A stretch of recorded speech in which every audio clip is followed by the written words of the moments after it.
Hello everyone, back at it, 2 in a row here. It's only going to be the 2 for now and not sure when others will come, but wanted to get a couple reviews in here from the buy one get one purchase that I made Easter weekend at Bath & Body Works at a large store. Unclear if it's test store at this point. This is a collection I think we've seen on Instagram for probably weeks at this point, and really been a lot of people kind of waiting to get at least cucumber melon and maybe the honeybee, the sweet honeybee that's alongside it. Beyond that, it's mostly repackages. I will say I do like the aesthetics of this collection. I think it's a unique blend of using the colored glass, the clear colored glass that's pretty transparent with white wax, with this sort of the hand-drawn, kind of the folksy labels as far as the the fruit or the item that's the scent is made of, the main notes, with still a very clean, almost letterpress kind of label here for the name. So it's kind of like a fresh picked, but it's a little bit more, it looks a little more high-end to me, and I really, really like this packaging, especially when you see all of it side by side. So maybe I'll throw a few pictures in here of a few photos I took, but likely if you're on Instagram or follow other wax folks, you've seen this whole collection already. And it should be hitting stores, I assume, very soon, because, if not already in some places. Quickly before I dive into this one, I'll just run through everything else that I saw for this collection. So again, mostly repackages. You've got Black Cherry Merlot, which I know everyone, their mother, their grandmother, their daughter, their niece, their nephew, their son, and their cousin loves Black Cherry Merlot. It's always been like a thorn in my craw, whatever, because it is not Merlot. Call it black cherry, call it sweet black cherry, call it black cherry filling, whatever, because that's what it is. There is not a single note, drop, hint of Merlot wine in there at all. It's not trying to be some bougie, snooty bitch, but if I hear one more person say Black Cherry Merlot, it's just like, it's enough already. Whatever. Is what it is, but it's not wine. It is, if you drink wine, that is not wine. Merlot wine is not a sugar jam ball. It's tannic, it's got intensity, it's got dark, ripe flavors to it with fruit, but it's not sugar sweet like this is. What's interesting is that sort of like Sonoma Valley collection, I think in summer 2015 maybe, the Cork and Vine or whatever it was. Actually, I think it was 2015, I think. There was a Black Cherry Merlot in there, and lo and behold, that one actually did, I believe, there were 2 like red wine blends in that, and I think it was the Black Cherry Merlot that I loved, because that one was much closer to a true authentic wine note. And that one was a repackage of the, I think, smoked berries and incense from the Intrigue and Opulence collection, which I didn't care for then, but once I sniffed it, round 2, really, really enjoyed it. Have an amazing throw on that. I think I might have one more. Or no, was that Wine Cellar? Goodness. See, I've lost my mojo, guys. I don't have the in-depth memory like I used to for these candles. No, that was Wine Cellar, I think. Yeah, that was Wine Cellar. So if you're writing your comment now to correct me, you can delete, because I think I remember that one. However, I do know the Black Cherry Merlot that was in there. Everyone did wail and scream that was not like the hand soap. And it's true, because the Black Cherry Merlot did have closer to an accurate wine note in it. However, once it came along to re-releasing it in the next collection, it was Black Cherry Merlot, just the black cherry hand soap, which has no wine to it. So, short story, count me out on that one. Eucalyptus Mint, which we've seen 3 times a year since 2010. Toasted Coconut, which to me, it smelled a little unique, only in the sense that it was nice not to have a coconut that is your beachy coconut like every other Waikiki, Aloha, whatever they've got out there. I'm pretty sure it's just a repackage of the 2011 failed Toasted Coconut, which we saw back in this past fall. I think is just, was it pumpkin coconut? Coconut pumpkin, which is a nice, toasted coconut note, scent. Got maybe a tiny, tiny hint of like an almond in the background there. I was talking to the show 78 Jen about it. More towards like kind of an amaretto versus that really intense, almost astringent almond cherry extract that sometimes you'll get in almond scents. But it was very, very light. And my nose, I think, might have been playing tricks on me a bit at that point. So, but still, it was a nice scent, tiny hint of caramel to it, not overt, but something at least a little different than everything else we're seeing out there right now. This cucumber melon is in there. You've got the fresh cut lilacs. Give me a break. How many collections have they had that in this year? One of the few florals they're doing. It had AZ for Angela's arch nemesis peach bellinis were in there, which is a nice peach scent, but for me, been there, done that, and I actually, yeah, it's no need at this point.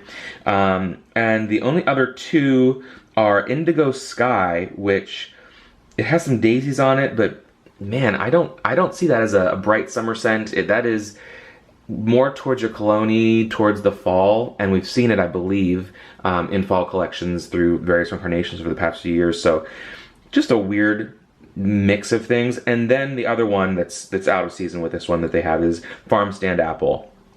Now, I like apple scents. Farm Stand Apple, I hate, is my least favorite. They have not had a good apple scent probably since 2011 or 12. And that's when, you know, aside from Apple Crumble, which really was 2011 and 12, and I love, you know, that one, the true apple was Autumn Apple, and that was crisp, it was bright, it was juicy, it was authentic. Farm Stand Apple they add oak to it, and it just, you know, my apples aren't falling from an oak tree. I don't need it to be musky, I don't need it to be heavy, I don't need to add that, you know, in burning, I think a lot of us get sort of like a kerosene gasoline angle from it, very, very synthetic with just like a single note of the apple. It's not like a bright, fresh picked apple. So if it was Autumn Apple, or if it were an Autumn Apple, I might have grabbed one, but Farm Stand Apple, pass every single time.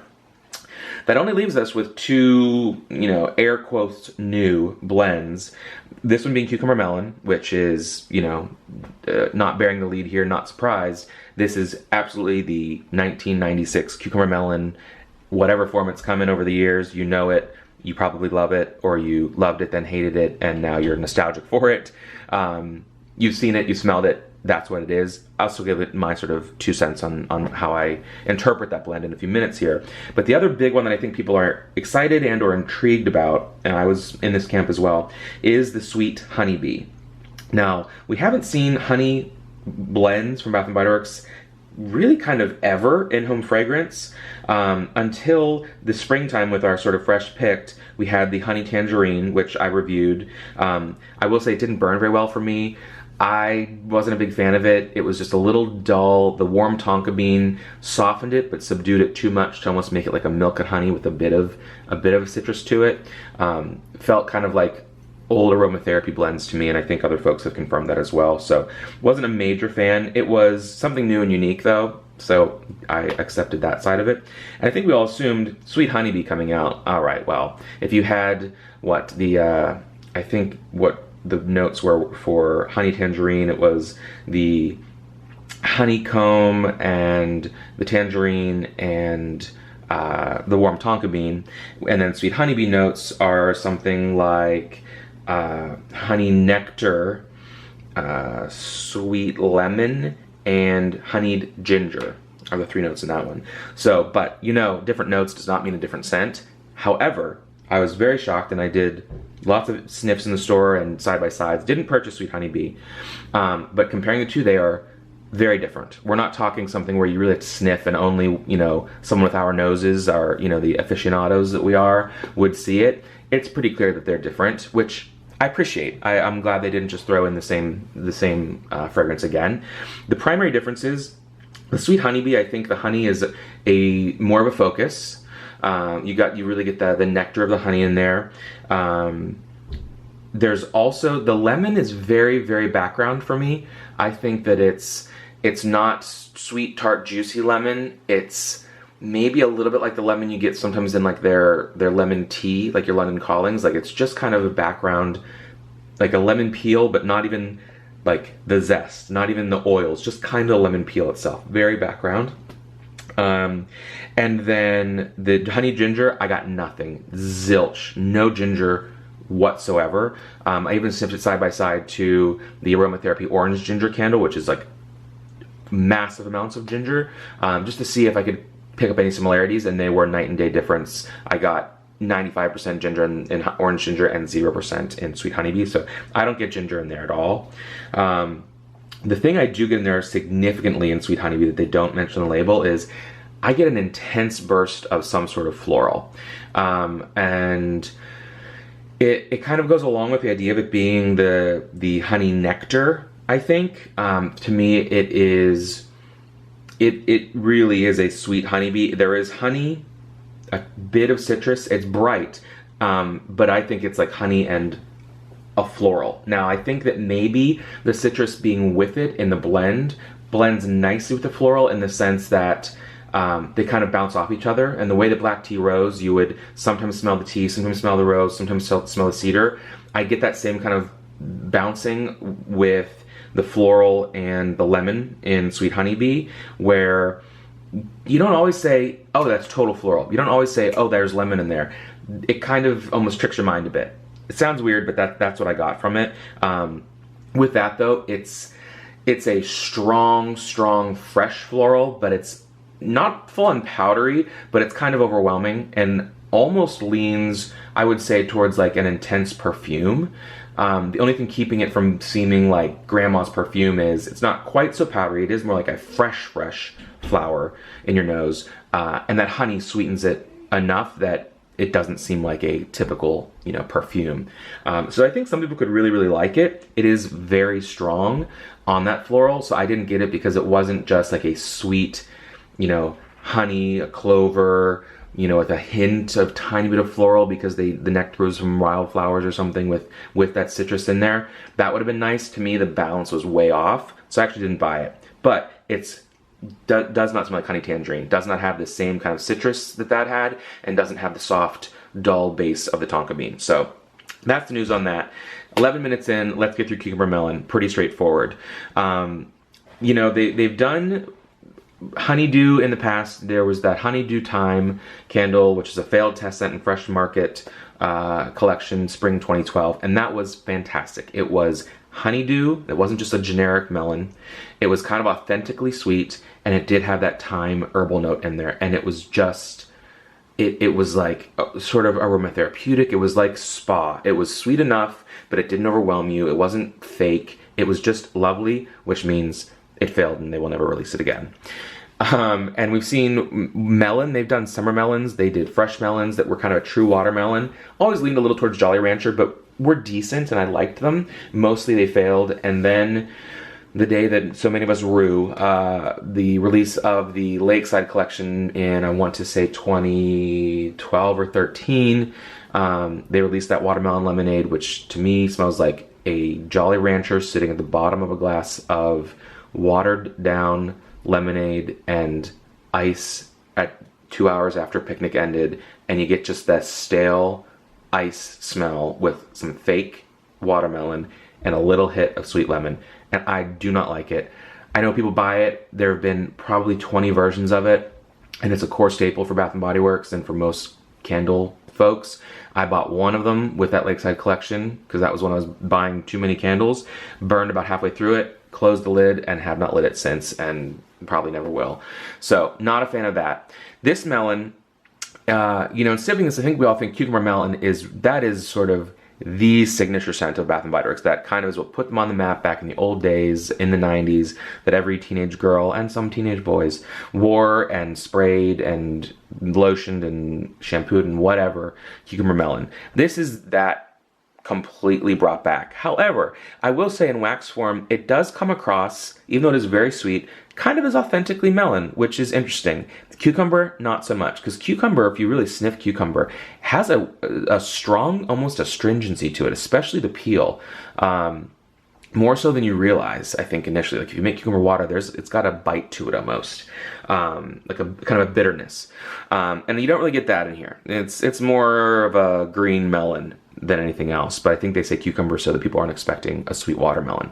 Let's just look quickly at the notes. Now, I will say this collection I mentioned, I like the labels. This is like a very, I want to say dry or kind of a matte, non-shiny sticker, like more of a natural paper. And again, you can actually kind of feel like the letterpress of the fonts on here, which again, just makes it a little bit higher level, kind of slightly embossed than sometimes their labels are. I do like the green. light green jar here, and then it's your standard white wax. And the notes on this one: summer cantaloupe, crisp cucumber, and fresh honeydew melon. So they're saying it's cantaloupe, honeydew, and cucumber. Now, I mean, this is straight up. This is your cucumber melon. It's sweet, but I don't know if I'm giving too much credit or not, but the sweetness is authentic. Like if you had a really, really, really ripe honeydew, like I'm talking borderline mushy, gonna ferment itself in 3 days, that's kind of what it smells like, right? So and I'd say for me, this is like 70% honeydew, 20% cantaloupe, which to me is not as sweet usually. It has a little bit more of a, yeah, just not quite as sugary. But cucumber,